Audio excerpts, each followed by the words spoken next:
오늘 제목을 한번 같이 읽겠습니다. 시작.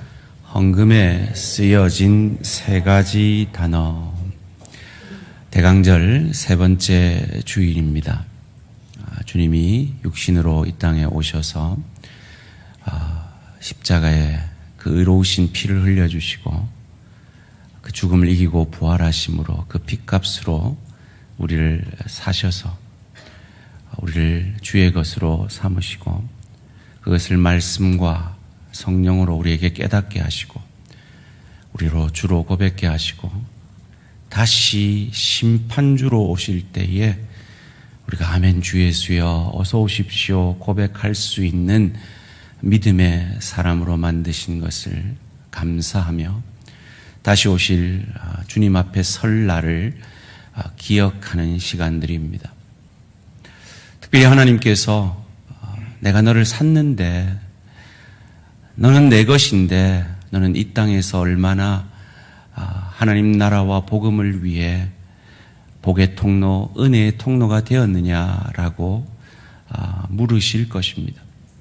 그런 의미에서 대강절을 지낼 때 가장 먼저 우리가 점검해 봐야 될 요소 중에 하나는 오늘 우리가 이 땅을 살아가는 믿음 가운데 우리의 물질을 어떻게 사용하고 있는가 하는 그 질문에 우리가 정직히 답해 보아야 할 것입니다.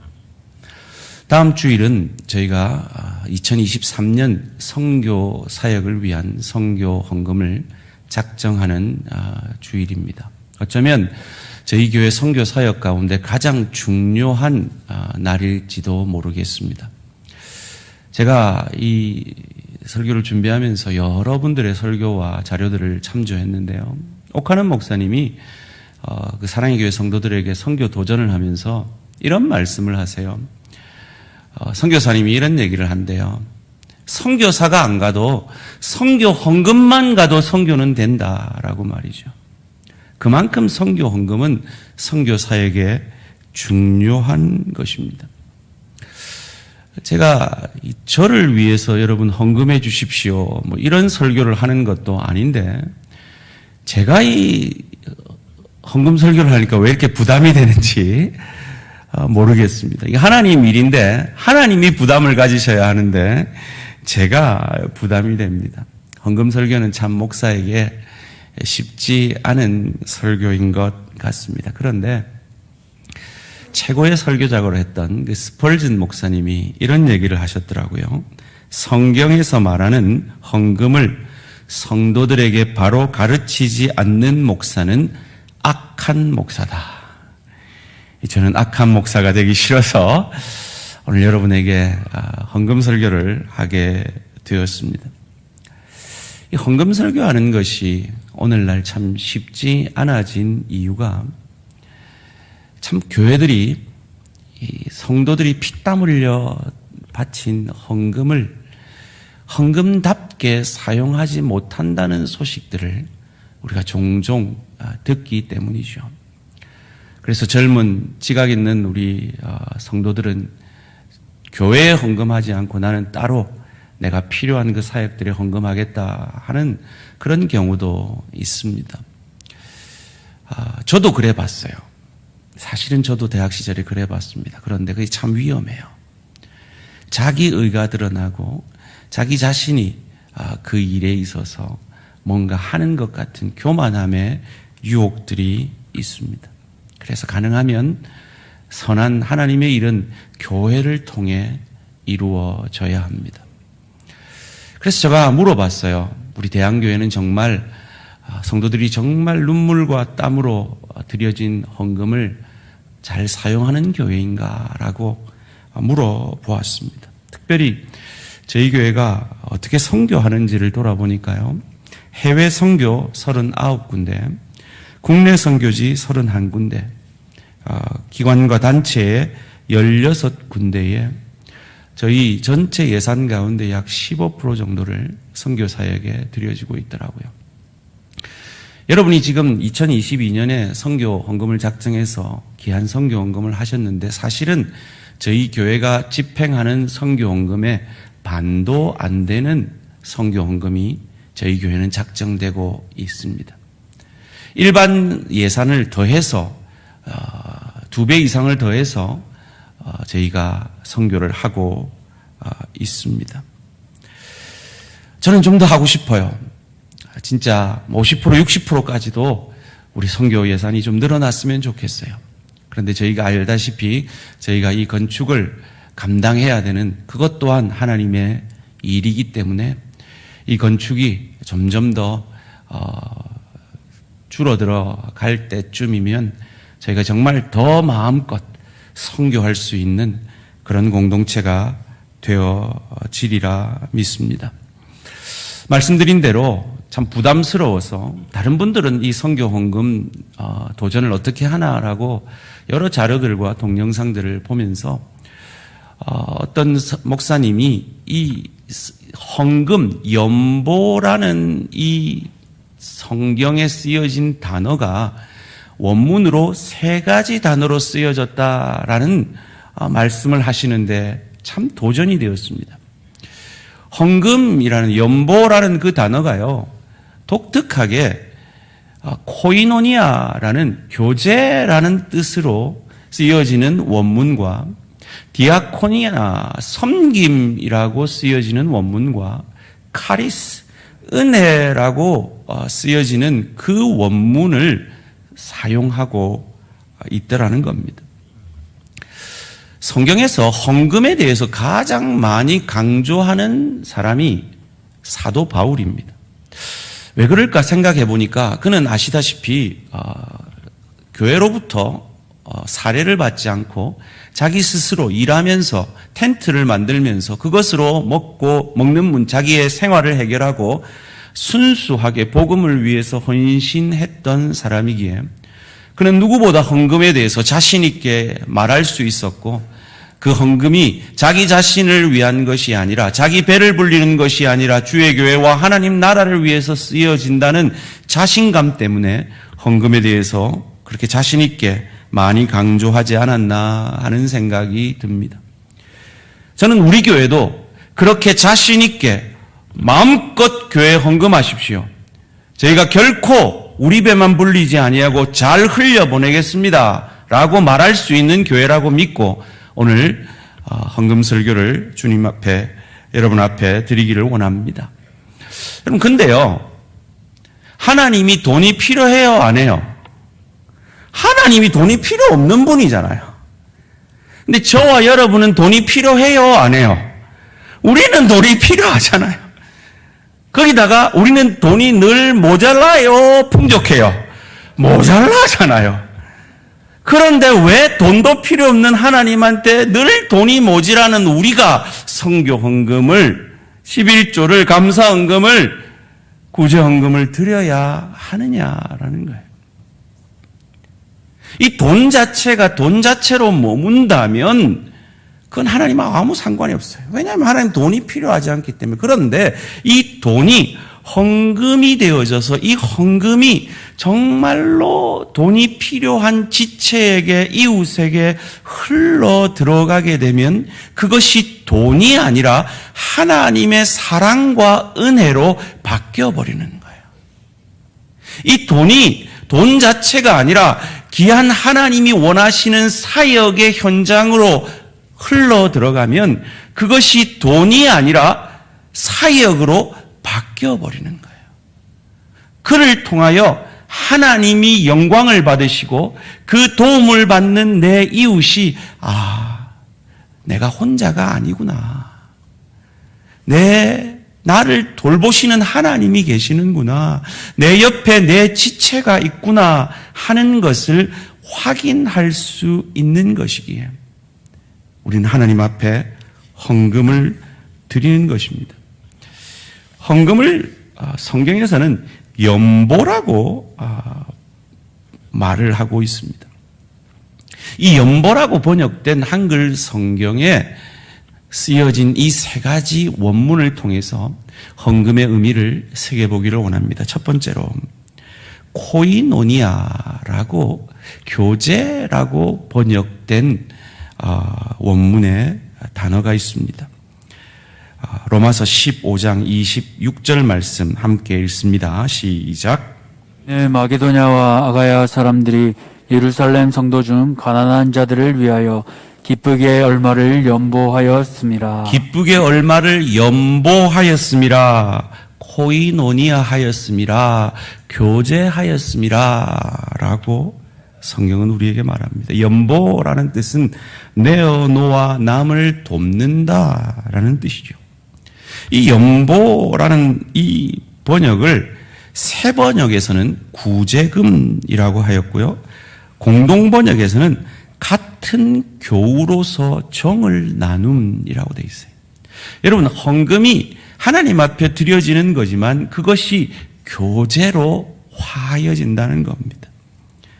어려움에 처한 형제자매들과 깊은 연대와 사귐을 가능하게 해주는 것이 헌금입니다. 이 코이노니아, 이 사귄다라는 이 원문의 뜻은 서로 이익을 공유하고 물품을 나누고 마음을 나누는 긴밀한 사귐을 이야기하기 때문에 이 물질이, 헌금이 사귐으로 바뀌어지는 것입니다. 그래서 이 헌금을 받는 내 지체들이, 이웃들이, 하나님이 나를 도와주시는구나, 하나님이 나와 함께 하시는구나, 나를 생각해 주는 이웃이 있구나 라는 고백을 통해서 하나님의 은혜가 전해지며 하나님이 영광을 받으시는 것이죠. 첫 번째로, 연보가 성도 간의 귀한 교제가 되어지는 이유는 연보를 통해 어려움에 처한 형제 자매들과 우리가 깊은 연대와 사귐이 가능해지기 때문입니다. 여러분이 드려지는 헌금을 통해서 성도 간의 귀한 교제가 있어짐을 믿으시기를 주님의 이름으로 축원합니다. 두 번째로, 디아코니아라는 섬김이라는 단어가 이 연보라는 단어의 원문으로 쓰여지고 있습니다. 여러분, 이 디아코니아라는 이 단어는 여러분이 집사라고 불려지는 그 직분, 그것이 영어로 말하면 디컨이거든요. 디아코니아에서 나온, 섬김에서 나온 단어입니다. 고린도후서 8장 19절 20절 말씀입니다. 이뿐 아니라 그는 동일한 주의 영광과 우리의 원을 나타내기 위하여 여러 교회의 택함을 받아 우리가 맡은 은혜의 일로 우리와 동행하는 자라. 이것을 조심함은 우리가 맡은 이 거액의 연보에 대하여 아무도 우리를 비방하지 못하게 하려 함이니. 아멘. 이 연보가 섬김이 되어진다라는 이 의미가 무엇일까요? 여러분, 제가 보통 이웃에게 구제한다라고 할 때 위에서부터 아래로 흘러간다라고 생각을 합니다. 그런데 성경의 관점은, 하나님의 관점은 그게 아니라는 거죠. 아래에서부터 위로 올라가는 섬김이 우리가 드려지는 연보요 헌금이라는 것입니다. 그래서 이 고린도후서 8장 20절에 이 연보라는 단어를 새 번역에서는 봉사하고 있는 헌금이라고 번역을 했습니다. 헌금 자체가 봉사를 하고 있는 거죠. 섬김을 하고 있는 거죠. 공동 번역에서는 의연금이라고 표현하듯이 말이죠. 그런데 이 섬김은 말로만 해서는 안 된다고 성경이 얘기합니다. 특별히 루터라는 유명한 신학자는 주머니에 헌신이 없는 헌신은 참 헌신이 아니다라고 말하죠. 야고보서 2장 15절 16절 말씀입니다. 만일 형제나 자매가 헐벗고 일용할 양식이 없는데 너희 중에 누구든지 그에게 이르되 평안히 가라, 덥게 하라, 배부르게 하라 하며 그 몸에 쓸 것을 주지 아니하면 무슨 유익이 있으리요. 선교해야죠. 구제해야죠. 어려운 이웃들 도와야죠. 우리가 아무리 말로 해도 선교 헌금하지 않으면, 구제 헌금하지 않으면, 장학 헌금하지 않으면 그건 아무 하나님 앞에 소용없는 고백이라는 것입니다. 그런데 헌금과 이 자선은 다릅니다. 그것을 마태복음 6장 2절은 이렇게 말합니다. 그러므로 구제할 때에 외식하는 자가 사람에게서 영광을 받으려고 회당과 거리에서 하는 것 같이 너희 앞에 나팔을 불지 말라. 진실로 너희에게 이르노니 그들은 자기 상을 이미 받았느니라. 우리는 믿고 알고 있습니다. 우리가 하나님을 위해서 드려지는 헌금과 연보는 하나님이 반드시 갚아주시고 상 주시리라 믿습니다. 그런데 그 헌금을 차선하듯이 하면, 자기를 증명하고 자기를 내세우듯이 하면 아무 상이 없을 것이라는 겁니다. 그렇다면 우리는 어떤 마음으로 헌금해야 합니까? 주님의 마음으로 해야 된다고 마가복음 10장 45절에서는 이렇게 말합니다. 인자가 온 것은 섬김을 받으려 함이 아니라 도리어 섬기려 하고 자기 목숨을 많은 사람의 대속물로 주려 함이니라. 여기서 섬김이라는 단어가 디아코니아입니다. 예수님께서 우리를 섬겨주셔서 우리가 구원함 받고 천국 백성 되고 영생 얻은 것처럼 그 섬김이 너무 감사해서, 그 섬김이 너무 고마워서 나도 섬기게 되어지는 그것이 연보의 정신인 것입니다. 두 번째로, 연보가 섬김이 되는, 우리의 헌금이 섬김이 되는 이유는 연보를 통해, 헌금을 통해 예수님께서 우리를 섬기셔서 자기 목숨을 주심처럼 우리도 그 헌금을 통해서 형제자매들을 그리고 사역을 섬길 수 있기 때문입니다. 소원합니다. 내가 모든 사역의 현장 속에서 있을 수는 없지만, 모든 이웃을 돌아볼 수는 없지만, 드려지는 그 헌금을 통해서 주의 교회가 그것을 잘 흘려보내므로 사역과 하나님의 사랑의 전달자로 서시는 저와 우리 모든 성도님들 되시기를 주님의 이름으로 축원합니다.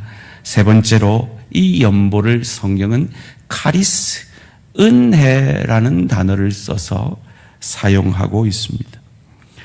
우리가 오늘 읽은 본문 고린도후서 8장 4절은 참 재미난 구절입니다. 우리가 지금 생각하는 연보의 세 가지 단어, 그 세 가지 단어가 이 한 구절에 다 들어가 있습니다. 8장 4절을 함께 읽겠습니다. 8장 4절 시작. 이 은혜와 성도 섬기는 일에 참여함에 대하여 우리에게 간절히 구하니. 은혜, 카리스입니다. 성도 섬기는 일, 디아코니아입니다. 참여함은 코이노니아입니다. 오늘 이 본문은 예루살렘 교회가 기근에 걸렸습니다. 그래서 마게도냐 교회가 자기들도 핍박으로 어려운 가운데 힘에 지난 헌금을 예루살렘 교회에 보냅니다. 그런데 그것이 특권이다, 너희가 가진 특권이다라고 바울은 그들의 그 믿음을 칭찬하고 있는 장면입니다. 고린도후서 8장 1절 말씀입니다. 형제들아, 하나님께서 마게도냐 교회에게 주신 은혜를 우리가 너희에게 알리노니. 여기서 은혜라는 단어를 다른 성경에서는 특권이다, 특전이다라고 번역을 하고 있습니다. 제가 서두에 이 말씀을 드려야 하는데 말씀을 못 드렸는데요. 혹시 오늘 이 자리에 아직 예수를 믿지 않는 분들, 혹은 예수님의 은혜에 대해서 아직 잘 깨닫지 못하고 예수를 주로 고백하지 못한 분들이 계시면 오늘 설교는 그냥 참고로 들으시고 아무 부담 가지실 필요 없습니다. 왜냐하면 헌금은요, 아무나 할 수 있는 것이 아니라 하나님의 은혜를 받은, 하나님의 은혜를 경험한, 그래서 하나님 앞에 이 은혜의 감사함으로 드려지는 것 자체가 특권이요 특전임을 아는 사람들만이 드릴 수 있는 것이기 때문입니다. 고린도후서 9장 12절에서는 그래서 헌금을 감사로 드리는 것이라고 말합니다. 이 봉사의 직무가 성도들의 부족한 것을 보충할 뿐만 아니라 사람들이 하나님께 드리는 많은 감사로 말미암아 넘쳤느니라. 마게도냐 교회가 왜 그렇게 자기들도 힘든데 힘에 지난 연보를 예루살렘 교회를 위해서 했느냐? 너무너무 은혜가 감사했기 때문이라는 거죠.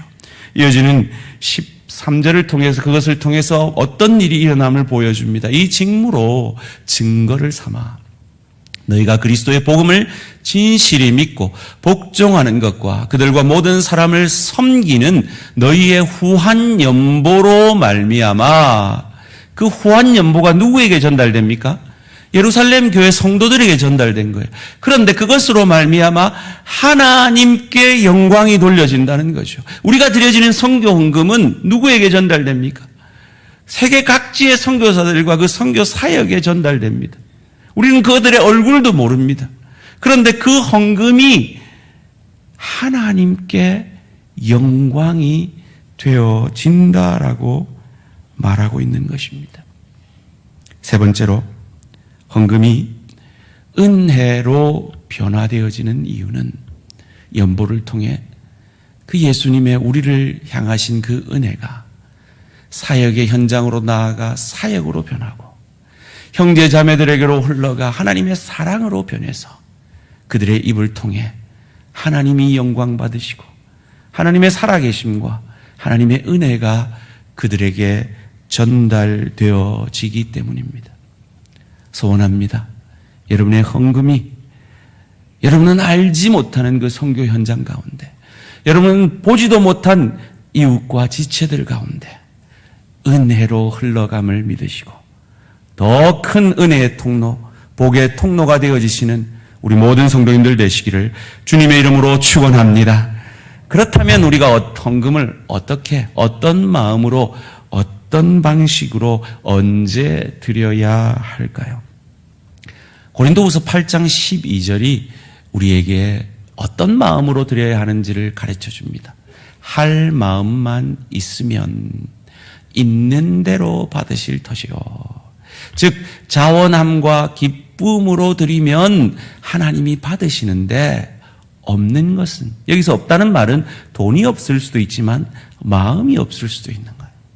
마음이 없는 것은, 돈이 없는 것은 받지 아니하시니라. 무슨 말입니까? 성경은 자원함과 기쁨으로 하나님 앞에 드려져야 한다는 것입니다. 그를 통해서 하나님께서 어떤 일을 이루시기를 원하십니까? 이어지는 13절이 그것을 가르쳐 줍니다. 이는 다른 사람들은 평안하게 하고 너희는 공고하게 하려는 것이 아니라 균등하게 하려 함이니. 이것을 두고 어떤 신학자들은 그래서 기독교는 자발적 공산주의다라고 말합니다. 그건 좀 너무 과한 표현 같고요. 가족 이데올로기다라는 표현이 적절할 것 같습니다. 여러분 그렇지 않아요?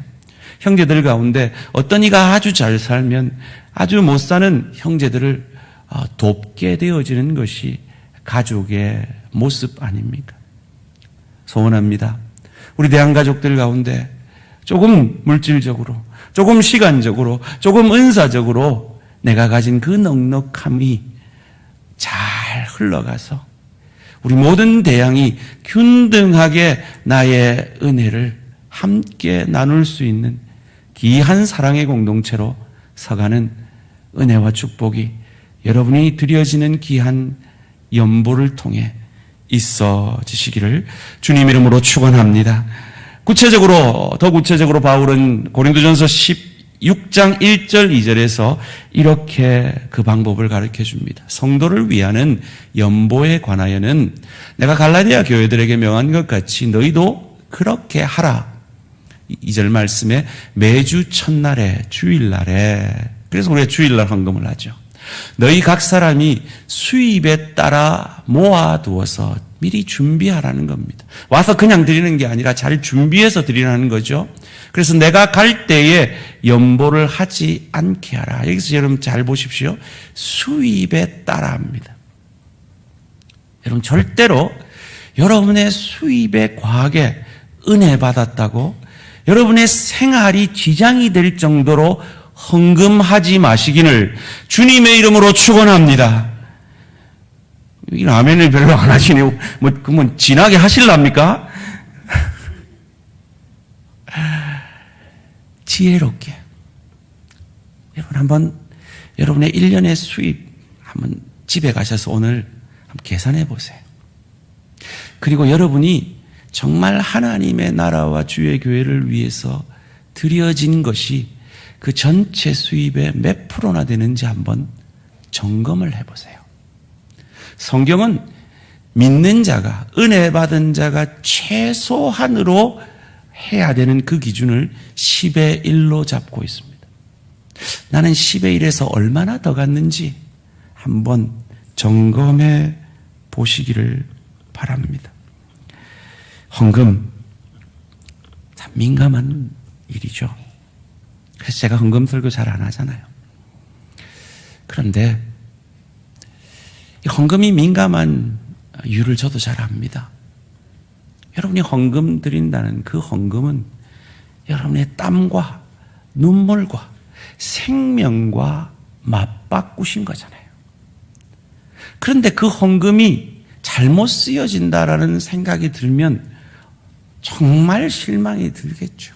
정말 그래서 주의 교회, 특별히 당에는 정말 주의 헌금을 잘 사용할 책임이 있을 것입니다. 그런데 하나님은 우리에게 헌금을 말씀하십니다. 왜일까요? 여러분, 돈은 권세가 있습니다. 감히 하나님과 돈을 겸하여 섬기지 말라라고 하나님을 섬기는 것과 비교될 만한 권세가 있습니다. 이때 이 돈은 맘몬이라는 신의 이름을 쓰고 있거든요. 그만큼 권세가 있습니다. 그래서 하나님의 사람들조차도 늘 하나님 앞에서 내가 오실 메시아 앞에서 어떻게 이 물질을 사용하고 있는가를 늘 점검하지 않으면 나도 모르게 돈에 휘둘리는 인생을 살기가 쉬운 거예요. 그래서 바울은 계속해서 그의 쓴 편지 가운데 이 헌금의 문제를 이야기하고 있고, 너희가 이 돈의 권력에 흔들리는 자들이 아니라 하나님의 은혜를 바라고 그 하나님의 은혜에 정당히 반응하는 하나님의 사람들로서 감으로 말미암아 그를 통하여서 그 돈이 돈 자체가 아니라 하나님의 사랑으로 변하고 그 돈이 돈 자체가 아니라 하나님의 사역으로 변해서 하나님께 영광이 돌려지는 너희의 인생의 목적에 합당하게 살아라 라고 말하기 위해서 그의 편지 곳곳에서 헌금을 강조하고 있는 것입니다. 어떻게 헌금 드려야 할까요? 누가복음 21장 1절에서 4절 말씀 함께 읽습니다. 시작. 예수께서 눈을 들어 부자들이 헌금함에 헌금 넣는 것을 보시고 또 어떤 가난한 과부가 2렙돈 넣는 것을 보시고 이르시되 내가 참으로 너희에게 말하노니 이 가난한 과부가 다른 모든 사람보다 많이 넣었도다. 저들은 그 풍족한 중에서 헌금을 넣었거니와 이 과부는 그 가난한 중에서 자기가 가지고 있는 생활비 전부를 넣느니라 하시니라. 이런 얘기입니다. 그 당시에 성전 입구에 노스로 된 헌금함이 진열되어 있습니다. 그리고 당시는 지폐가 없는 시대죠. 그래서 한 부자가 와서 그 헌금함에 사람들이 지나가는데 와당탕탕탕탕탕탕탕탕탕 하면서 헌금을 그 동전을 쏟아 넣고 있는 겁니다. 대제사장은 그걸 보면서 흐뭇했겠죠. 아이고 참 훌륭한 분이다 했겠죠. 그런데 예수님은 웬일인지 그 장면에 아무 감동을 받지 못하십니다. 오히려 한 과부가 2렙돈 10만 원 일당이라면 우리 돈으로 2,800원을 딸랑 넣는 그 장면을 보고 예수님이 감동을 하십니다. 왜요? 저 과부는 자기 전부를 넣었다는 거죠. 이를 통해 우리가 무엇을 알 수 있습니까? 하나님이 우리의 헌금을 평가하실 때는 액수가 아니라 퍼센테이지로, 비율로 평가하신다는 걸 우리는 알 수 있습니다. 그런데 저는 너무 의아합니다. 왜 이 과부가 이거 넣으면 이제 자기 뭘 먹을지도 모르는 그런 상황 속에 있는데도 이 2렙돈을 넣었을까요? 거기다가 방금 누가 넣었습니까? 방금 무당탕탕탕탕 하는 부자가 넣어서 온 시선이 그 부자에게 가 있고 자기가 딸랑 넣으면 사람들이 에게 비교되고 오히려 부끄러워질 그 상황 속에서 왜 이 여인은 그 두 입을 넣었냐는 거예요. 비교했으면 아이고 저 장로님은 저렇게 많은 액수를 하는데 내가 이거 드려서 하나님 기뻐하시겠나 이런 마음이었으면 절대 못했을 거예요. 저분은 저렇게 성경금 많은데 내가 요만큼 성경금 되겠나 이런 마음이었으면 절대로 못했을 거예요. 이 여인은 그거 생각 안 하고 있는 거예요. 뭡니까? 내가 이거 넣으면 이제 저녁밥은 뭐 해 먹지? 이것도 생각을 못 하고 있는 거예요. 그냥 내게 주신 하나님의 은혜, 그 예수 십자가 사랑이 그저 놀랍고 감사하고 감동이 되어서 아무 생각 없이 그냥 넣어버린 거예요. 마치 우리 자녀들이 뭐 해달라 그러면 지금 빛을 져서 어려운데도 땡볕을 내서라도 그 자녀의 그 필요를 채워주려고 하는 그 사랑의 눈먼 부모처럼 이 주님의 사랑에 눈이 멀어서 앞뒤 안 가리고 그냥 두 입을 사람들의 평가도 상관없어요. 내가 저녁에 뭘 먹을지도 상관없어요. 그냥 넣은 거죠. 이런 정신으로 주의 사랑에 감동하여 기쁜 마음으로 자원하여 드리는 것이 우리가 드려지는 헌금입니다.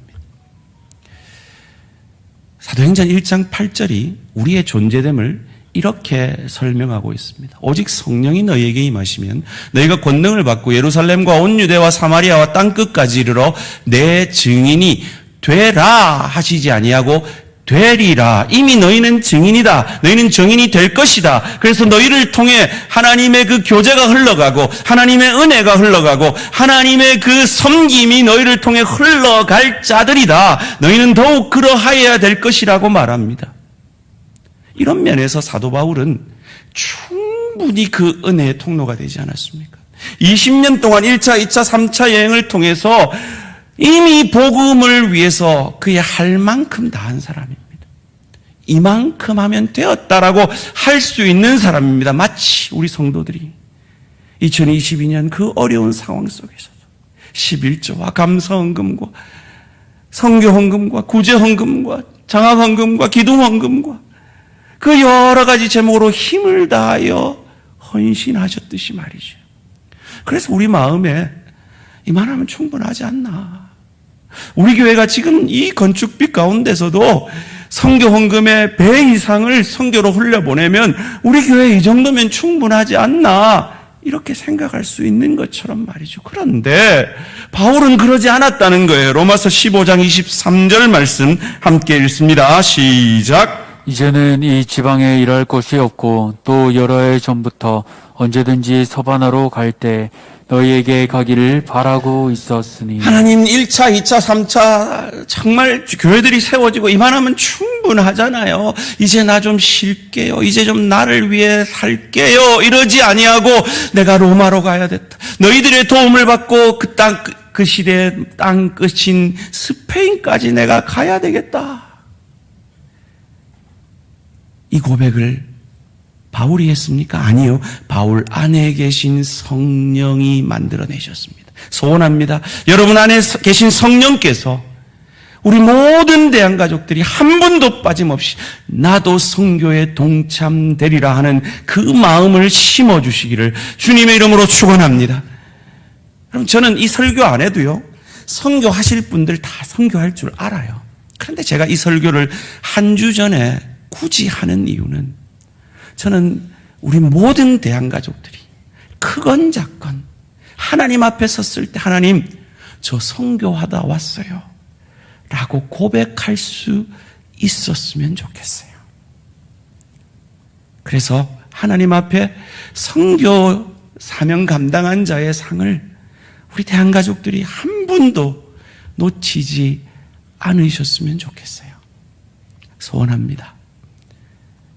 이 한 주간 기도해 보시고 하나님의 뜻에 따라 분량대로 선교에 동참되어짐으로 하나님 앞에 선교의 상을 받는 저와 우리 모든 성도님들 되시기를 주님의 이름으로 축원합니다.